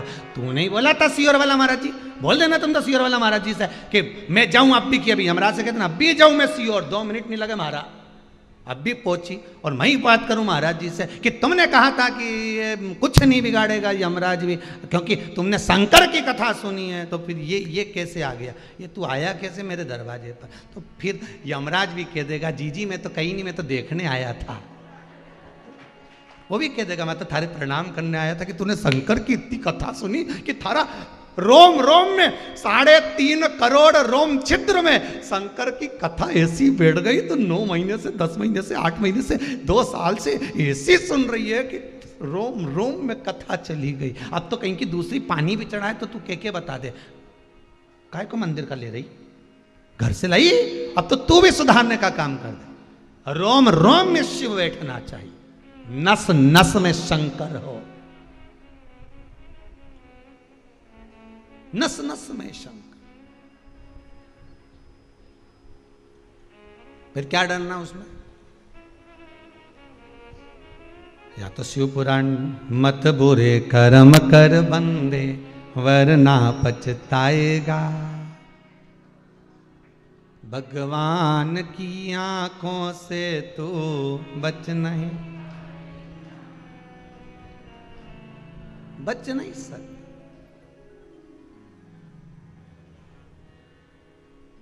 नए कपड़े की प्रसन्नता इस मन को 1 दिन की रहती है। बोलो सही है कि गलत है? कपड़ा पहनने के बाद बस 2-4-8 लोगों को दिखा दिया ना, राखी पे तुमने पहन के जोरदार, दिवाली पे अपना कपड़ा वैसे तो तुम संभाल के रखो, और जो पहनी नए कपड़े की इतनी उमंगता थी, नए कपड़े का आनंद, नए कपड़े की खुशी 1 दिन की होती है। कितने दिन की? जम के बोलो, 1 दिन। नई घड़ी की खुशी 2 सप्ताह की होती है। कितने सप्ताह? 2 हफ्ते तक तुम्हें देखिए हमारी तो जोरदार घड़ी, इमें तो चलो तो मालूम पड़ी जाए कितना कदम चला। अच्छा घड़ी तो बनी कि कितना कदम चला, खाने की नहीं बनी कितना खाया, घड़ी में ही मालूम पड़ जाए। कितने सप्ताह की खुशी? 2 सप्ताह की। नए कपड़े की खुशी 1 दिन की, घड़ी की खुशी 2 सप्ताह की, नया मोबाइल की खुशी 2 महीना की। 70,000 का लिया, 80,000 का लिया, 90,000 का लिया, 50,000 का लिया, 20,000 का लिया, 10,000 का लिया। नए मोबाइल की खुशी कितने महीना? 2 महीना की। पर शिव महापुराण की कथा जीवन में अगर एक बार करवा ली, उसकी खुशी मरते दम तक की रहती है, कभी नहीं चूक सकती। मैंने बेटे की शादी करी, वो अपनी जगह, उसकी खुशी रह गई अपनी जगह पर, बेटी की करी वो अपनी जगह पर, शिव कथा की जो खुशी है, वो आनंद है, वो सुख है, वो घटता नहीं बढ़ता है। जब जब याद करोगे, अरे शिवपुराण सुनी थी, अरे शिवपुराण करवाई थी, अरे शंकर का अनुमोदन करवाया था। जीते जी। अब जितनी तुम्हें खुशी तुम्हारी उतनी खुशी ऊपर भी। आनंद भजन में जो आनंद है वो कहीं नहीं महाराज। मन लगा मेरा यार फकीरी में, मन लगा मेरा यार फकीरी, फिर सुख नाही अमीरी में, मन लगा मेरा यार। बस ये अड़भंगा है, ये आनंद है। कभी मत बोलो अपने भजन को मैंने कितना किया है, कभी मत काउंट करो कि मैंने कितना दिया है, कभी नहीं गिनती करना कि मैंने कितना दे दिया। उसने देने वाले ने दिया था, मैंने दे दिया।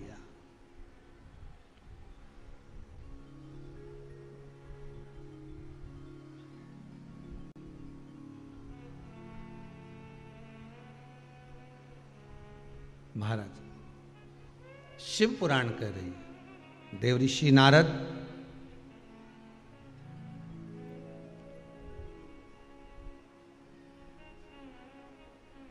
रुद्राक्ष की माला का सम्मान नहीं कर पाए थे जब तप कर कर आए थे।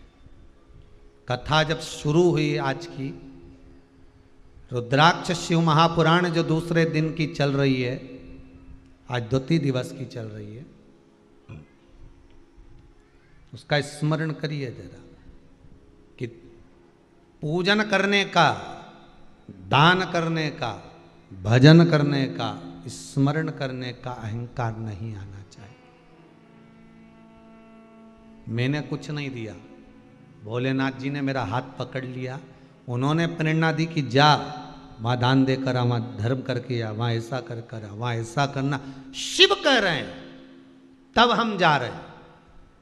शंकर कहे तब कुबेरेश्वर धाम तक कोई पहुंच सकता है, शंकर कहे तब कोई यहां तक पहुंच सकता है, शंकर कहे तब लोग कथा तक पहुंच सकते हैं, शंकर कहे तब आप आस्था चैनल पर भी कथा सुन सकते हो, शंकर कहे तब आप कथा का अनुमोदन कर सकते हो, स्मरण कर सकते हो।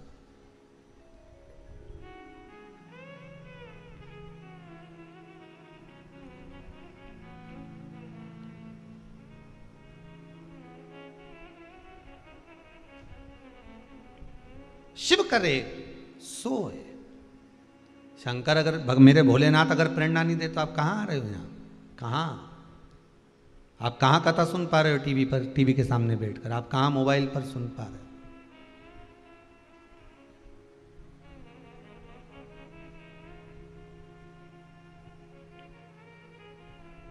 बस विश्वास शिव में है तो शिव तत्व मिलेगा।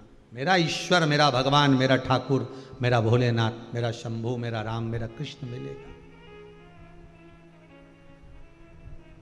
अब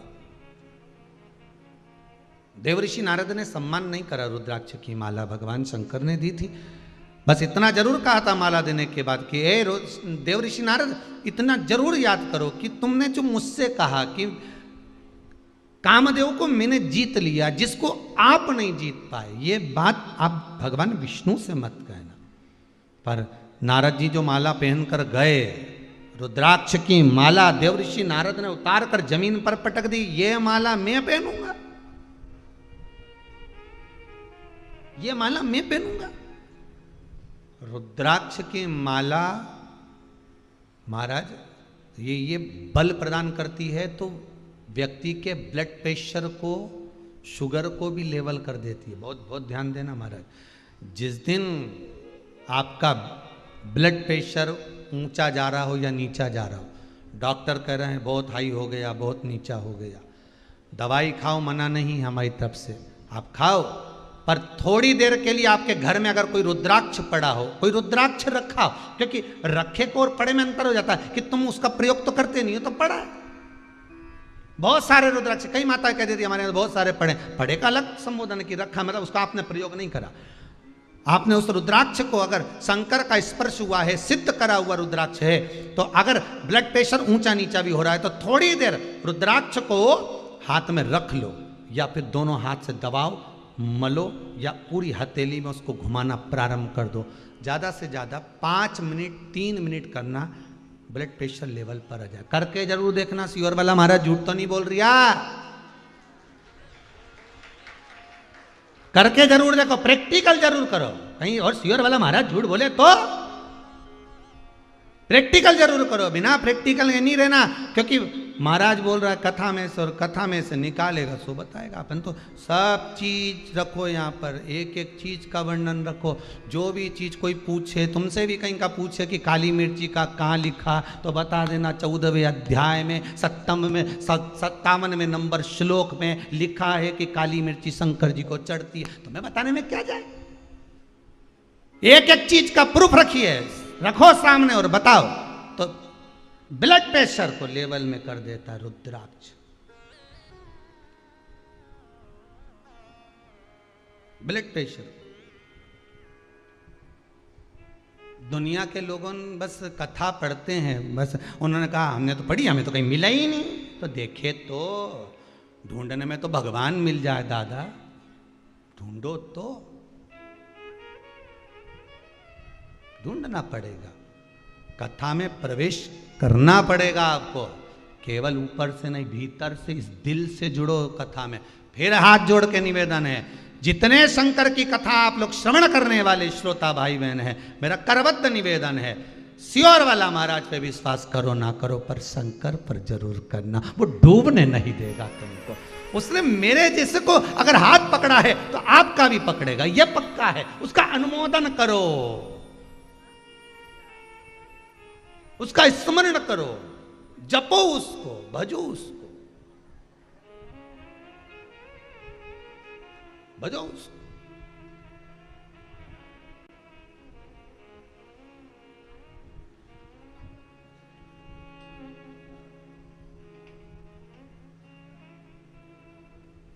उसका स्मरण कर कर देखिए। महाराज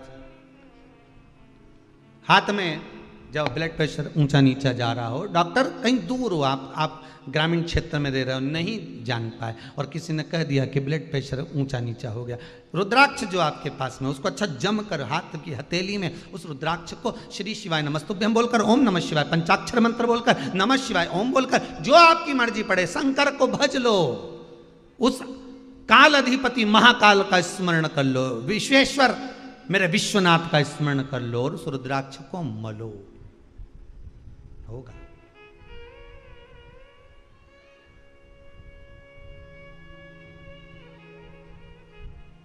शंकर का अनुमोदन करें।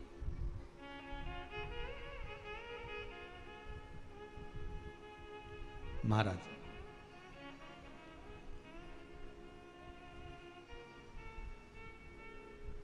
भगवान की भक्ति को आप जितना धारण करेंगे, जितना, उतना सुख का अनुभव होगा। अपमान कर दिया देवऋषि नारद ने रुद्राक्ष की माला का। रुद्राक्ष की माला का अपमान नहीं करा है, पहले तो सीधे जाकर शंकर जी का अपमान करा, सीधे डायरेक्ट पहुंचकर शंकर भगवान के सामने जाकर डायरेक्ट पहुंचकर कहा, सीधे।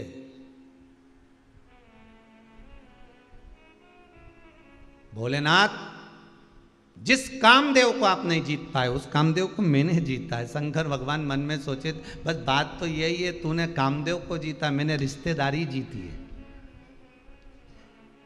मैं सती का पति, कामदेव रति का पति, ये मेरा साड़ू भाई है। अगर मैं आंख नहीं खोलता तो घर आने के बाद मेरे को सती मैया कहती कि मेरा बहन का पति आया था, तुम उससे 2 मिनट बात नहीं करे, जरा पूछो तो तुम अपने अपने घर की दशा। तुम्हारी बहन का पति आए और तुम्हारा पति बात नहीं करे तो बेचारे की हालत खराब हो जाए। 2 मिनट दुकान छोड़ के नहीं आ सकते थे? इतने दिन के बाद तो आया। 5 मिनट बात करने में तुम्हारा क्या जा रहा था? क्या सारा काम आज ही करना था? मेरी बहन का पति आया था और भगोने जैसा मुंडा हो गया, भगोने जैसा, रोटी नहीं खाए, न तुम्हें परोसे, परस लो खुद ही। मेरे बहन का पति आया, अब पति बोला तू तो मिली थी ना, तेरे बहन का पति आया तो मैं तो मिली, मेरे को तो सब रिश्तेदारी निभाना है, पर तुम कब निभाओगे? पति बोला मैं दुकान निभा लूं कि रिश्तेदारी, तू बता। अब तुम्हारा कोई आएगा तो मैं देखूंगी। पत्नी तुरंत बोली। तब पति ने कहा अच्छा मैं फोन लगा ले। काय को फोन लगा रहे हो अब तो भगवान शंकर जानते थे कि मैं गृहस्थाश्रम में पड़ा हूं। भगवान शंकर जानते थे कि मैं मृत्यु लोक में रह रहा हूं। मृत्यु लोक की हालत भगवान शिव ने कह दिया कि ये रति का पति है, मैं सती का पति हूँ। शंकर भगवान बोले जब मेरा साधु भाई आया तो नेत्र तो खोलना पड़ेगा साहब, मोबाइल तो एक साइड रख के बात तो करनी पड़ेगी ना, भले तुम हेडफोन लगाए पर निकालना तो पड़ेगा क्योंकि रिश्तेदार आया है। सही रिश्तेदारी इसको ही कहते हैं, जब अपने दरवाजे पर कोई आए, कोई अतिथि आए, कोई मेहमान आए, कोई तुम्हारा अपना मिलने के लिए आया है, तुमसे हालचाल पूछने के लिए आया है और तुम सामने टीवी खोल कर बैठे हो, न्यूज देख रहे हो, तो उसको लगेगा कि नहीं लगेगा? हम आए, हमको तो सम्मान देख ही नहीं रहा। बस 11 रनी बने इसके, 1 विकेट हो चुका है। अब मेहमान को लगे बताओ हम तो इतनी दूर से इनसे मिलने आए और इसका ध्यान टीवी में लगा है। अच्छा लगेगा कि नहीं लगेगा? बोलो अच्छा लगेगा? ये सब चीज अच्छी है? नहीं। जब तुम्हारे यहां कोई अतिथि आए, जब तुम्हारे यहां कोई मेहमान आए, जब तुम्हारे यहां कोई मिलने के लिए आए, उस समय पर टीवी बंद। कितना भी रोचक नाटक क्यों ना आ रहा, बंद। हाँ कोई धर्म की कथा चल रही हो, सत्संग आदि चल रहा तो चलाओ, क्योंकि ये घर जाके नहीं सुनेगा, इसे यहीं सुनाओ। हाँ कथा हो रही हो शिव पुराण की टीवी पे और कहीं का मेहमान आ जाए तो मना नहीं, इसको तो सुनाओ, पूरी सुनाओ। ये घरे जाके नहीं सुनेगा, इसके तो यहीं सुनाओ। दूधो नहाओ ने पूतो फलो, यही ना। पर अगर कहीं के गेम चल रहा हो, मैच आदि चल रहा हो, या ये नाटक माटक या फालतू चीजें चल रही हो तो बंद, बाद में देख लेंगे। एक नाटक तो 2-3 बार आए, बोलो सही है कि गलत है? कभी इस पे आए कभी उस पे आए। शिव पुराण कौन सी 2-3 बार आए? एक ही बार आए 1 बजे से 4 बजे तक। 4 बजे के बाद इनसे कह भी दें कि लगा दो तो इनका दादा नहीं लगा, तब क्या क्यों?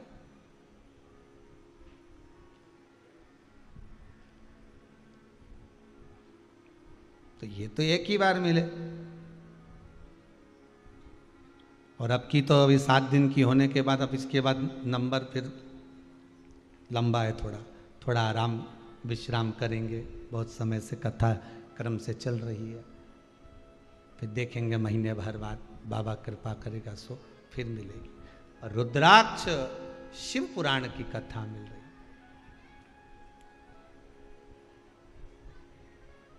अब इसके बाद में थोड़ा गिरिराज दादा, कभी गंगा मैया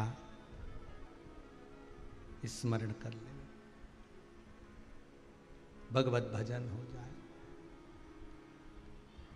करो स्मरण जितना है भगवत नाम। देवऋषि नारद ने अपमान कर दिया, पहले डायरेक्ट जाकर अपमान करा, फिर वो माला को, रुद्राक्ष की माला को जमीन पर फेंक कर अपमान करा।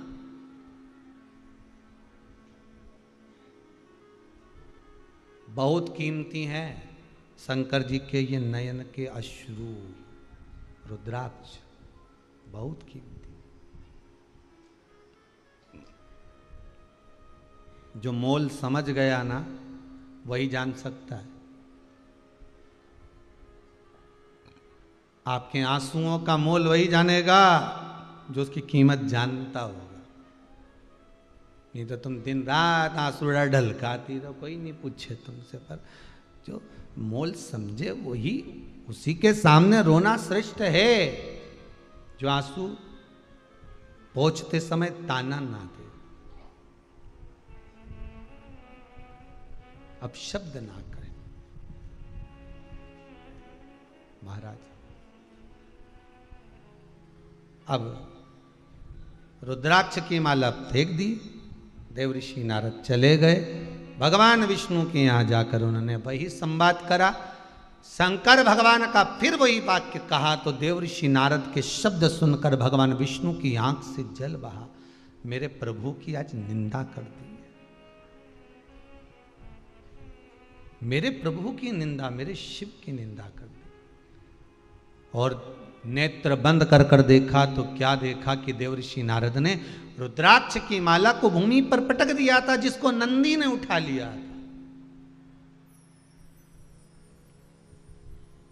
जिसको नंदी ने उठाया है।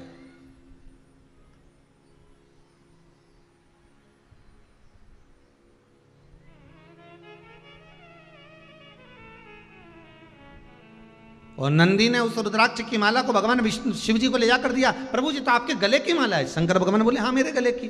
किसको दी थी? भगवान बोले नारद जी को। नंदी को क्रोध आ गया। नंदी ने कहा मैं अभी जाता हूं नारद के पास, देव ऋषि नारद जी को अभी देख लेता हूं जाके, उन्होंने आपकी इस माला का अपमान कैसे कर दिया। शंकर भगवान बोले माला का अपमान उसने कराए तो तुझे क्रोध क्यों आ रहा है? उसने आपकी माला का अपमान करा। भगवान बोले तुझे कहीं जाने की जरूरत नहीं है। रुद्राक्ष की माला का अपमान करने वाला खुद अपने आप जैसे रुद्राक्ष की माला भूमि पर पड़ी है वैसा वो खुद पड़ा मिलता। आप चिंता ना करें नंदी, आप बिल्कुल चिंता ना करें। आप किस चीज की चिंता कर रहे हो? छोड़ दो उसको। गुरु की करनी गुरु भरेगा, चेला की करनी चेला उड़ जाएगा हंस अकेला। जो जैसा करेगा वो वैसा फल पाएगा।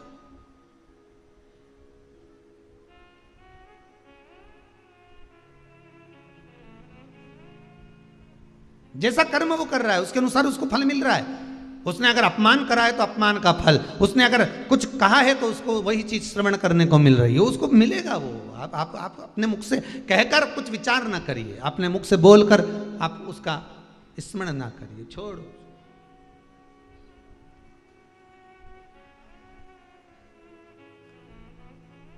हमें उसका स्मरण नहीं करना। एक बात बड़ी सुंदर है, आत्मा की शांति के लिए कैलाश पर्वत पे जाकर मत बैठो।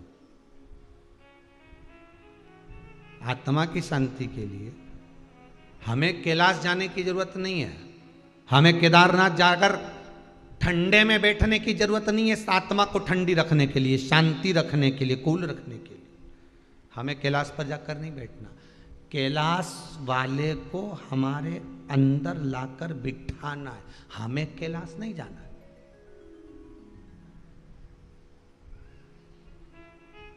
कई लोग कहते हैं गुरुजी कौन से तीर्थ में चली जाऊं, मैं बता दो, इतनी घर से दुखी हो गई, मैं तो मन करे कि तीर्थ चली जाऊं, तो भले चली जा।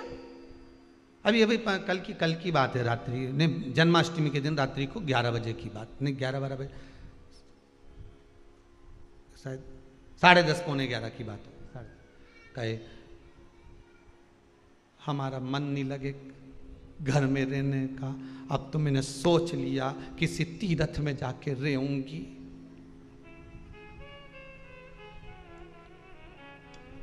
हमने पूछा मां काय को जाएगी तीर्थ में? शांति तो मिलेगी हृदय को, थोड़ी ठंडक तो मिलेगी या जीवड़ा को। तो हमने कहा ठंडक चाहिए, शांति चाहिए तो तुम्हें कहीं जाने की जरूरत नहीं है। वो महादेव को कैलाश पे से निकाल के लाओ और उसकी कथा, उसका भजन, उसका मंत्र, उसका नाम, उसका स्मरण, उसकी याद इस दिल में लाकर बिठा दो। जब कैलाश पे रहने वाला दिल में आ जाएगा तो दिल तो वैसे ही ठंडा हो जाएगा, फिर बेचैनी रहेगी ही नहीं। अरे गुरुजी बहुत प्रयास करूं पर घर का ये बहुवन तुम्हारे 2 मिनट भजन करने दे, तो तू भजन करे कि बहू का मुंडा देखे? अरे कई मुंडा देखो प्रेम से तो रोटी नहीं दे, मत दे, नहीं देनी मत दे। पेट किसने दिया? भगवान ने। तो रोटी कौन देगा? बहू देगी। बहू की सामर्थ्य था जो तुम्हें रोटी दे दे? अरे बोलो तो, संसार में किसकी सामर्थ्य था जो तुम्हें भोजन दे दे? पूरे अगले वर्ष का लॉकडाउन देख लो जीजियों, सब बंद। पति भी घर में 4 महीना से, दुकान नहीं चले, व्यापार नहीं चले, व्यवसाय नहीं चले, कहीं नहीं। आटा चावल दाल शक्कर सब खत्म। उसके बाद भी रोज पोया बन रहा, रोज हलवा, रोज नया नया आइटम खाने का, खमन बना लो, इडली बना लो। पूरा दिवाली का फंक्शन तो तुमने 4 महीना में कर लिया। कौन लाके दे रहा था? कोई कमाने नहीं जा रहा था। जब कमाने जाते थे तो ठंडी रोटी मिलती थी, टिफिन की निकाल कर खाओ, ठंडी खाओ। पर जब से घर में पड़े थे रोज गरम मिल रही थी, गरम गरम ताती ताती लाके दे, लो जी एक गरम और लो। और भेरू भी ऐसा खाए ना, मैं टीवी देखता जाए, ठीक तो लिया। और 4 बजे ने तो के चना लिया ने, ये लिया। सबसे ज्यादा आफत तो बेचारी माताओं की बनी, इनने खूब कोसा हुआ कोरोना के, खूब ना जाने कहां से आ गया, बना बना के मरी जाए। और रात्रि को फिर पति बोले जा जरा 2 बिस्कुट और 1 गिलास दूध लिया, मेयर से मत बोलना। 7 बजे से जो बनाने पीली सब खूब बनाया। सही परीक्षा तो सबकी थी, पर सबसे ज्यादा परीक्षा इनकी थी। इधर इनके झेलो, इधर बच्चा उनके लड़ रहे, झगड़ रहे, गुस्सा कर रहे, सामान फेंक रहे।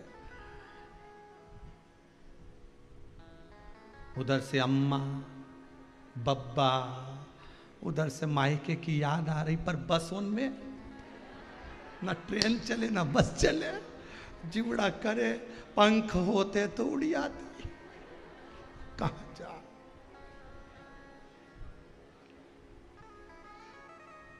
और चली भी गई मान लो खुद की गाड़ी से, तो मायके वाले व्यवहार भी ऐसा कर रहे, उधर बैठ जा,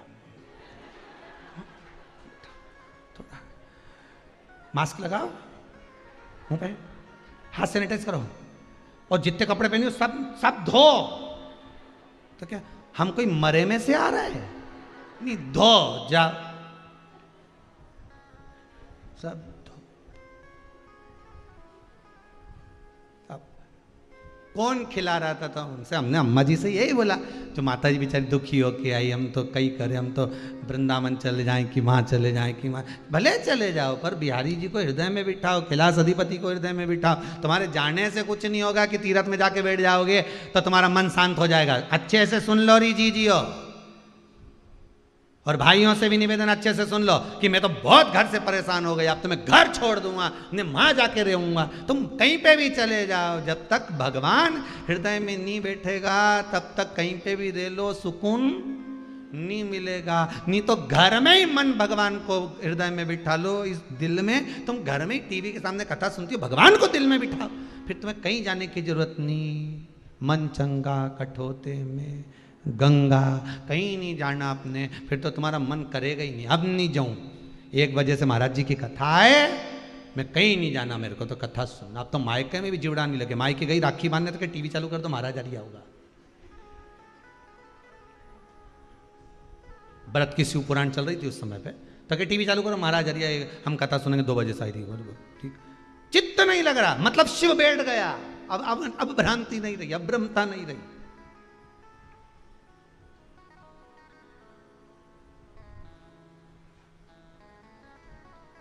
शिव को बिठा लो। देव ऋषि नारद ने अगर रुद्राक्ष की माला फेंकी है तो ये उसकी दशा है। तो नंदी ने कहा वो देव ऋषि नारद हैं, कितना बड़ा पद मिला है उनको।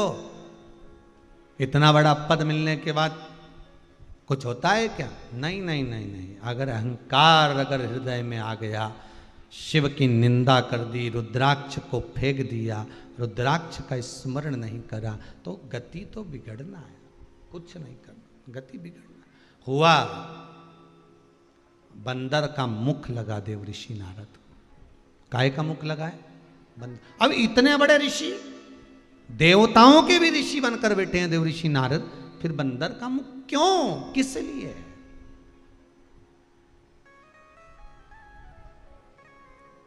समय को देखते हुए आप अगर भगवान की भक्ति में लग गए तो ठीक है। बचपन में परमात्मा के आगे झुक जाओ, ना बने, जवानी में भगवान के आगे झुक जा। मेरे भूत भावन भूतेश्वर मेरे शंकर की आराधना। एक बात याद रखिएगा, भक्ति में निकले हुए अश्रु का एक आनंद ही दूसरा है। संसार के लिए रोए वो एक अलग बात है, परिवार के लिए रोए वो अलग बात है, पर भगवान के लिए रोए वो एक अलग बात है।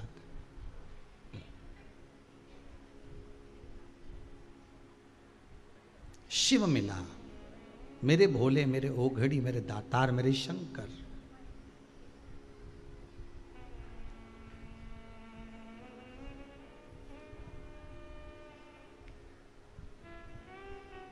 ये रुद्राक्ष का जो ये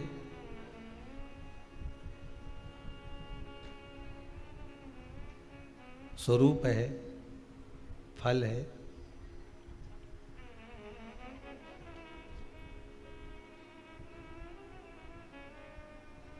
सती मैया जब चली गई, रुद्राक्ष का पौधा कब उत्पन्न हुआ था, भगवान ने ऐसा आंसू कब गिराया था, किसके लिए गिराया था, जो ये रुद्राक्ष का पौधा उत्पन्न हुआ, किसके लिए रोए थे, जो अश्रु रुद्राक्ष बन गया था, शंकर का ही स्वरूप प्रकट हो गया था।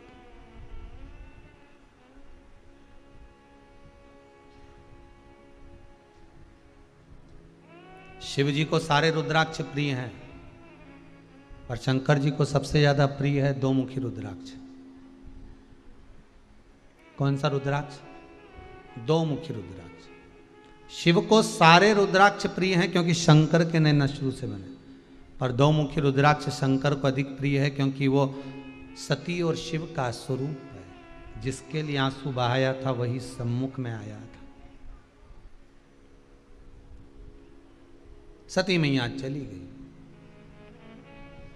तब साधना में शंकर जी बैठ गए। ये सारा संसार जानता है कि उस तप साधना को तोड़ने के लिए कितना प्रयास करा गया। तीसरा नेत्र खुला, कामदेव जलकर भस्म हुए, ये सब कथा बहुत बहुत बहुत बात की है। हजारों वर्ष निकल गए, रामचरितमानस में भी लिखा हुआ। आप अगर शिव पुराण नहीं सुने तो रामचरितमानस का स्मरण करिएगा, उसमें भी लिखा है हजारों वर्ष निकल गए, हजारों वर्ष भगवान तप साधना में लगे थे, उठ ही नहीं रहे थे।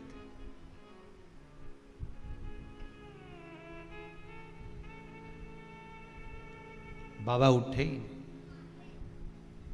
तप करते करते बाबा को आज मेरे ओघड़ी दादा को, मेरे शंभू को, मेरे शंकर को आज कहीं सती का स्मरण हो गया। जब एकांत में पत्नी अगर चली गई, प्राण छूट गए, समाप्त हो गई, लोग कहते हैं क्या पति रोएगा इनके लिए? पर एकांत में जब पति बैठता है, पूरा घर में पोता पोती नाती पंती सब हैं, तो भी कितना भी बुजुर्ग हो गया हो तो भी उसको स्मरण आ ही जाता है। कभी एकांत में बैठकर आंख में जल आ ही जाता है।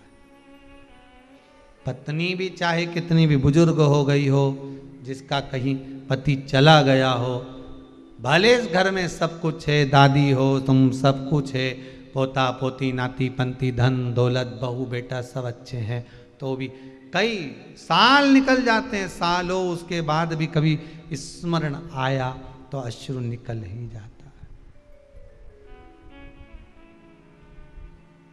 कभी स्मरण में आ जाता है, हो जाता है कभी कभी आंखों में अश्रु, प्रभु की याद में भी आ जाते हैं।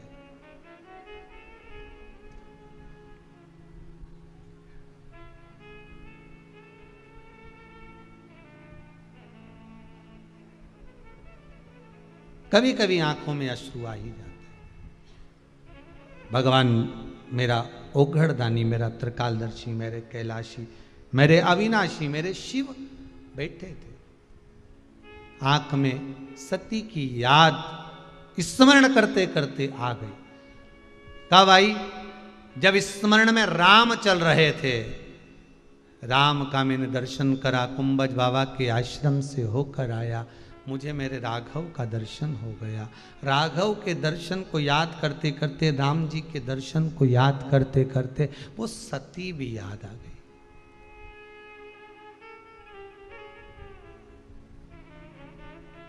कभी कभी आपके साथ भी हुआ होगा, कहीं शंकर जी के मंदिर आप लोग गए होंगे, तो शंकर जी का पूजन करते करते तुम्हें भी कभी ना कभी सीहोर की शिव पुराण की तो याद आई जाती होगी। हमने सीहोर के महाराज जी के मुंह से सुना था, हमने सीहोर वाला महाराज के मुख से सुना था। कई मंदिरों में तो पूजन करते समय भी स्मरण आ जाता है। अगर कोई कुछ चढ़ाता दिखेगा ना तो पंडित जी भी समझ जाएंगे सीहोर वाला महाराज कुछ बोला होगा। फूल वाले माली के यहां सामान लेने जाओगे ना तो माली भी समझ जाएगा, क्यों सीहोर वाला महाराज बोला है क्या। किराना की दुकान पे से कुछ भी सामान अलग से लेने जाओगे तो कहते सीहोर वाला महाराज बताया होगा। मतलब सीहोर वाला महाराज नहीं है, शंकर तुम्हारी चित्त वृत्ति में बैठ गया है और शंकर की याद एक एक व्यापारी के भी हृदय में बैठ गई है। शिव का स्मरण हर जगह पर हो गया, शंकर का अनुमोदन हर जगह पर है, शिव का स्मरण हर जगह पर।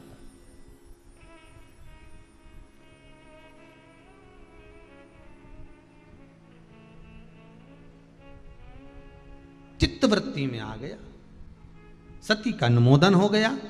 कुछ याद, कुछ पल, कुछ घड़ी, कुछ क्षण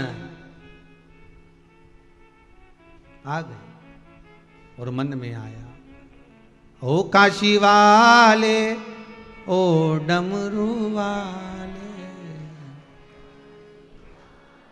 दिल मेरा रखना तेरे हवा। ये मन चित्त जुड़ गया,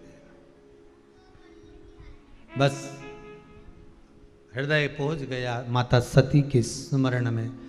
भगवान भूत भावन भूतेश्वर भगवान शंकर के नयन से अश्रु गिर गया माता की याद में, सती अम्बा की याद में।